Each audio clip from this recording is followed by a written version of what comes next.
So talagang kita nyo ha, pagdating sa masa, ayaw talaga ng impeachment.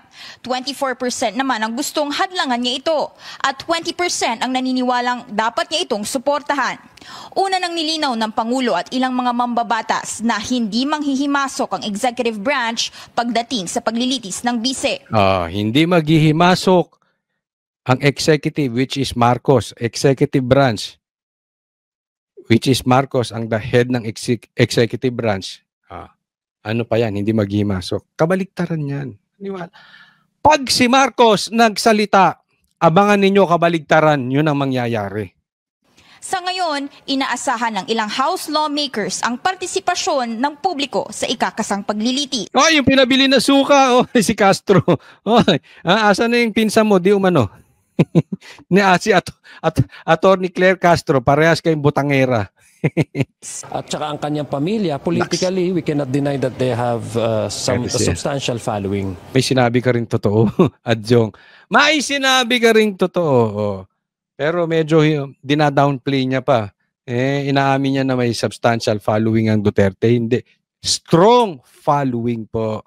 So I would expect that there's going to be a active engagement and public participation. Alam mo, pakita natin sa publiko, sa social media, ayaw natin ng impeachment. At kita nyo, nagbubunga na po sa survey na ayaw sa impeachment. Ayan. Congratulations, BP Sara. Pero sa tingin ko, itutuloy pa rin to ni Marcos. But at least, ang sigaw ng taong bayan, mananatili. Kasi this can swing the votes ng mga senador. Pag nakita nila, ayaw talaga ng taong bayan etong impeachment na to. Hindi sila boboto against BP Sara. So matatalo yung impeachment. Tuloy po tayo, next topic. Eto, pag-usapan naman natin itong pambababoy ni Marbil sa EDSA. Sa ibang balita, pinaimbestigahan ni DILG Secretary John Vic Remulla ang umano'y pagdaan ng convoy ni PNP Chief Romel Marbil sa EDSA bus carousel kagabi kahit bawal. Mailap si Marbil sa pagsagot kung convoy nga niya ang sangkot. Pero pinagtanggol niya ang karapatan niya ng pulisya na gamitin ang busway kung may emergency. Sabay batiko sa mga tauhan ng DOTR na naglabas ng video ng convoy. Nakatutok si Joseph Moro. Sino sir? Ano ba ito, sir? Sino po yan? Sino po? Ay, nako, nayari ka, Marbil. Sino po yan? Si PNP. Ay, bawal po dito dumaan yan, sir. Sinabi ko na po yan eh. Nako, kaya pagkabawal, presidente pwede, vice president pwede, Marbil pwede. Ka-level mo vice president, ka-level mo president, Marbil. Ang lakas talaga nito si Marbil. PNP chief, dapat tagapagpatupad ng batas. Pero nilalabag ang batas. Ganyan na po ang mga pulis ngayon. Hindi ko nilalahat Marami tayong kaibigang pulis na mababait. Pero ang problema natin ngayon, yung ibang mga head, Marcos, parang may mga sungay itong mga head mo, itong si Marbil. Ay, Marbil. Ba't ba ako Marbil? Marbil. Kasi ito sila Jason sila Jay Guevara, Barbie kasi ang tawag. Ewan ko ba bakit Barbie ang tawag? Bakit ba Barbie ang tawag sa iyo, Marbil? Katunog lang ba? Ano sa tingin ninyo? Bakit ba tinatawag ng Barbie ito si Marbil? Sige nga, tuloy natin. Ay, bawal po dito dumaan, sir. Sinabi ko na po yan eh. Ang PNP chief mismo ang sakay ng sinitang convoy ayon sa kausap ng tauhan ng DOTR Special Action and Intelligence Committee for Transportation o SAIC nang sitahin sila sa pagdaan sa EDSA busway sa bahagi ng Ortigas. At ang idinahilan niya bago umalis kasunod ng pangakong babalik na lamang para magpatiket. Sabi ng police escort, sa PNP2 minomonitor namin rally sa EDSA. Kaya sila dumaan, etong convoy ni Marbil, kaya sila dumaan dyan dahil minomonitor nila ang rally sa EDSA. Tandaan nyo yan, yan ang ano nila. Yan ang palusot nila. Next. Minomonitor namin yung rally. Sir, wala kayong coordinate. Pero sabi ngayon ni PNP Chief Romel Marbil, papunta ang convoy sa isang emergency meeting sa Camp Crame. Yung po meeting because there's an operation last night that the SLG will take. Ito naman. Ang sinabi naman, yan po ang meeting because there's an operation last night that SILG will tell you what the accomplishment last night po. Papalusot, may accomplishment pa siya. At sasabihin ni Remulla. Yung kapatid ni Boying, isang Remulla rin. Bakit siya ang secretary of ng DILG o siya yung SILG? Anong sabi?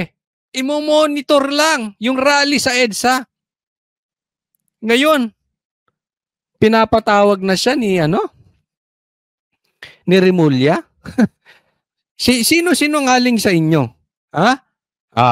Siyempre, sasabihan mo lang yung tao mo, hindi, kunwari nagsisinungaling ka, ikaw ang mali, ako tama. Siyempre, gagawin mong polga yung escort mo, di ba? Naman, naglolokahan tayo, Marbil. May to? Mayabang.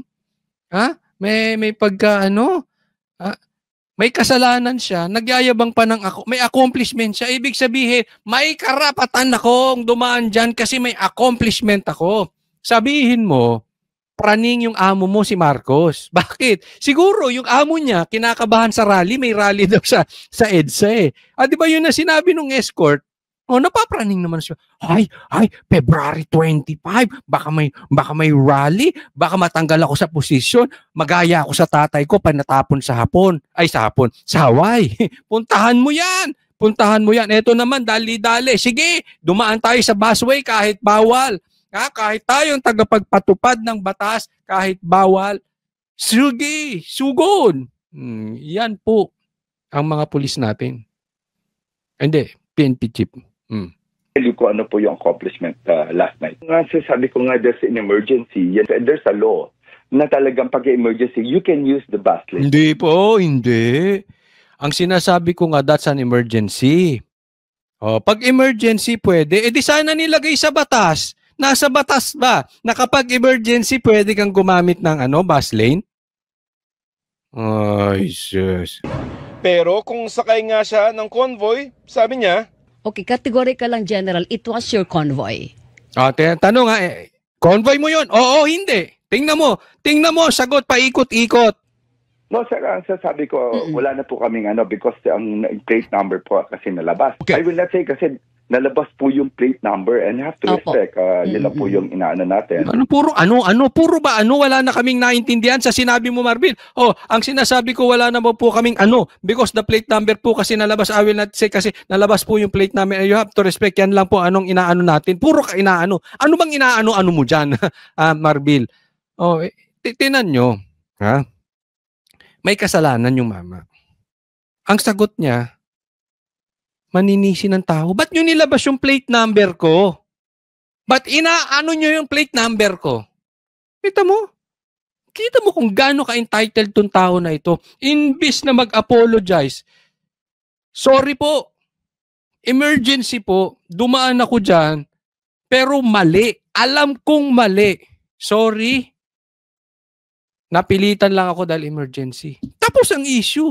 May paano-ano ka pa dyan. Inaano-ano mo pa. Inaano-ano mo yung plate number mo. Sinisi mo po yung naglabas ng plate number. Kasalanan ba nilabas nila yung plate number kaya ka napadaan ng EDSA? Talagang niloloko nyo taong bayan, Marbil. Hindi ka napadaan ng EDSA dahil nilabas yung plate number mo. Huwag kang palusot. Halimbawa ako may emergency. Dadaan ako dyan sa busway. Kasi kailangan ko talaga, talaga may isusugod ka sa ospital. Daan ka dyan.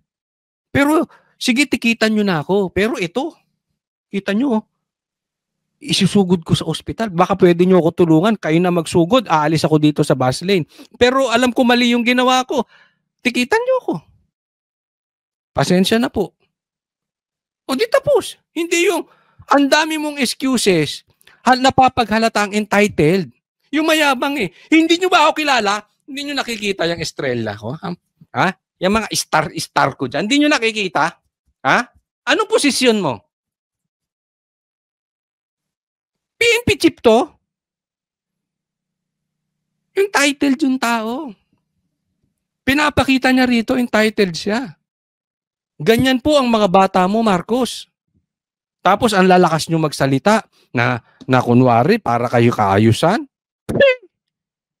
Marcos, di mo nga maayos yung mga tao mo. Inulit-ulit niya ang di dapat anya pagsasapubliko ng plaka. Let's come up with a protocol kasi hindi ka pwede maglabas ng plate number. That's a privacy po. Hindi ka dapat magpahiya. Wala naman pong pinatay ito. But of course, di ba? Hindi pahiyaan itong paggamit ng ano. Kaya... Ano puro ka? Ano ba? Ano ba talaga? Mahilig ka Marbil? Ano ba yung ano? Tingnan mong excuses niya, no? Wala namang pinatay. Hindi, alam nyo kung bakit lumaki yung issue? Nagkamali din naman yung anak ni Tulfo, ah. Look at how, ako ayoko kay Raffy Tulfo, ah. I'm against Raffy Tulfo. But look at him, how he handled the situation. Sinabi niya mali yung anak ko, nag-apologize yung anak niya. Tapos! Alam mo ba't lumalaki dito? Mayabang ka. Entitled ka. Kaya nagagalit ang taong bayan sa'yo. Ginagamit mo pa yung privacy. That's another case. Kung may nilabag silang batas about sa plate number mo, idemanda mo. Pero wag mong sisihin yung naglabas ng plate number mo kaya ka dumaan ng EDSA, bus lane. Panusot ka eh.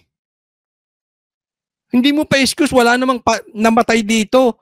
Parang ang sinasabi niyo, wala namang namatay dito, ba't pa pinahihiya? Pinahihiya mo sarili mo. Ikaw nagpapaya sa sarili. If you handled it like a man, not a Barbie, like a man, nag-apologize ka, di tapos. Kaya tayo ang mga taong bayan nagagalit sa iyo eh. Kasi kayo, parang akala tingin nyo sa sarili ninyo, Diyos, hindi nagkakamali.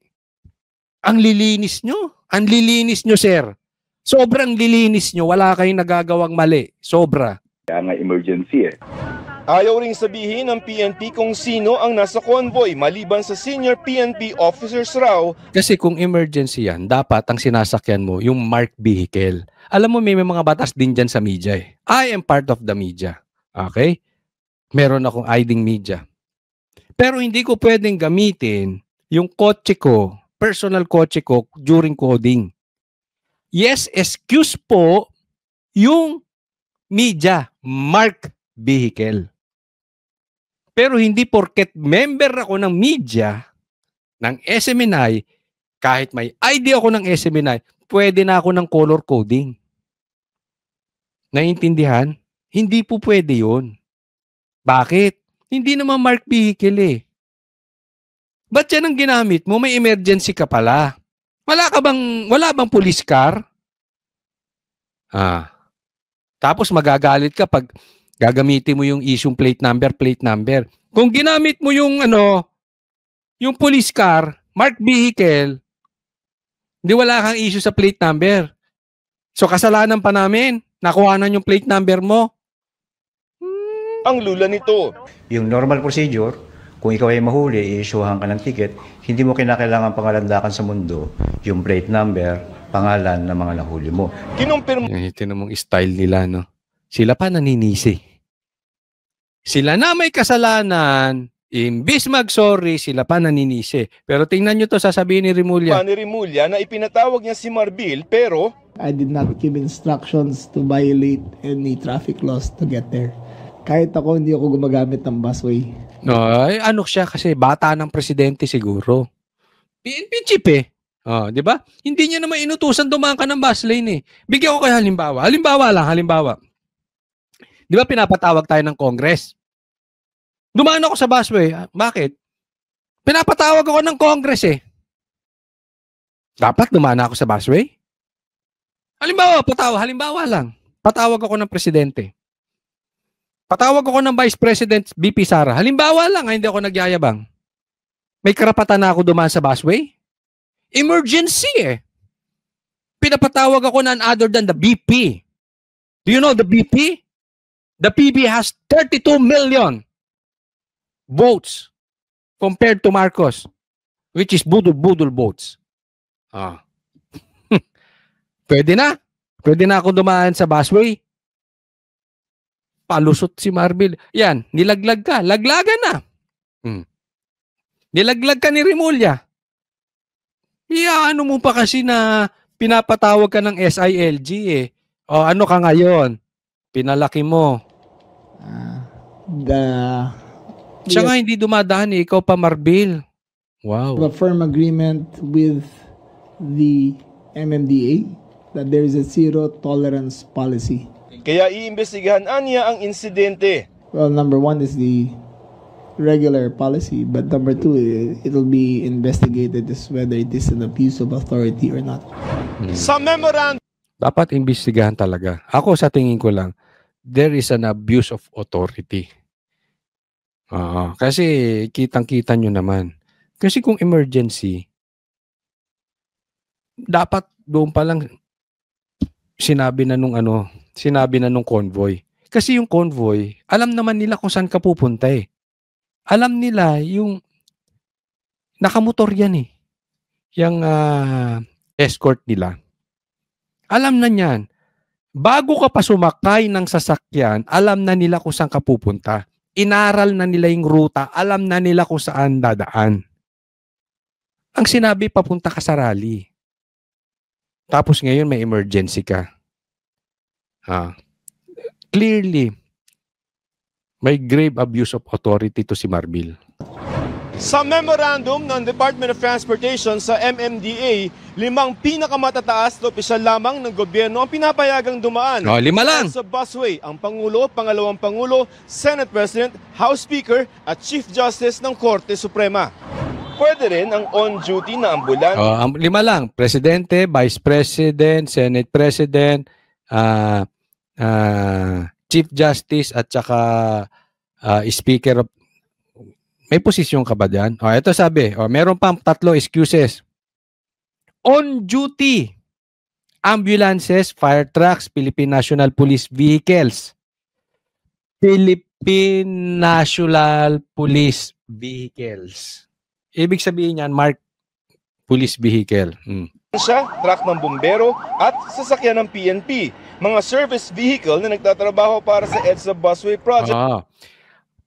Pangatlo, service vehicle performing their duties for the EDSA Busway Project. Nagtatrabaho ka pa? Nagtatrabaho ka ba dyan sa EDSA Busway Project? Ha? Ikaw ba nag-aayos dyan? Ikaw ba nagtatraffic? Ikaw ba nag-aayos ng mga barricade dyan? May kinalaman ka ba dyan sa bus lane na yan? May kasama ka dyan sa... ikaw ba naglilinis niyan? Janitorial. May maintenance. Ikaw ba dyan? Ikaw? Asan dyan nakalagay na pag may emergency? Saan? Saan nakalagay dyan na pag pinatawag ka ni Remulla o ng SILG, pwede kang dumaan sa busway? Saan dyan? Sige. Saan nakalagay dyan na pag kinuha yung plaka mo at pinahiya yung plaka mo, pwede kang dumaan sa busway? Saan? Binabarbie mo kami. At syempre, mga bus na otorisado roon ng LTFRB. Makikipag-usap uli ang PNP at DOTR para pag-usapan na baka sakali magkaroon ng leeway yung mga emergency unit na nagre-responde upang mapagbigyan ng paggamit for as long as merong mga uniform personnel. Di ba? Tingnan mo yung sinasabi, siya kanya mismo, baka magkaroon ng leeway. Kung emergency at merong uniform men. Sa kanya na nanggagaling, wala. Sa ngayon, wala pa. Baka naman pwedeng magkaroon ng leeway. So sa susunod yon. Kaya lang nalabag na yung batas eh. Di ba? Pati itong mama na ito, si Sher, nilaglag niya si ano. Sa madaling salita, walang batas na pwede ang PNP chief dahil may emergency. Hiningan pa namin ng pahayag si Transportation Secretary Vince Dizon, dati na rin sinabi ng SAIC na ang pagvideo at pagsasapubliko ng operasyon ay para masigurong walang pag-abusong nagaganap. Para sa GMA... Alam mo, ako dapat lang yun. Dapat na isa publiko yan. Kasi pwedeng abusuhin yan eh. Yung mga nahuhuli yung matataas na tao. Itry ninyo. Pag nahuli ninyo, sitahin nyo, kunan nyo, wag nyong ipahalata. Try ninyo. Tas wag nyo munang ilabas. Aabusuhin pa kayo niyan. Pag abuso, saka nyo ilabas. Saka biglang aamoy ang mga yan. Tama yung video, protection nila yan. At yun nga mga kababayan, anong masasabi niyo sa balitang ito? Maaring ihayag ang inyong opinyon at kuro-kuro sa comment section sa ibaba. Huwag din kalimutang mag-like, mag-subscribe at mag-share sa bidyong ito. Maraming salamat sa panonood.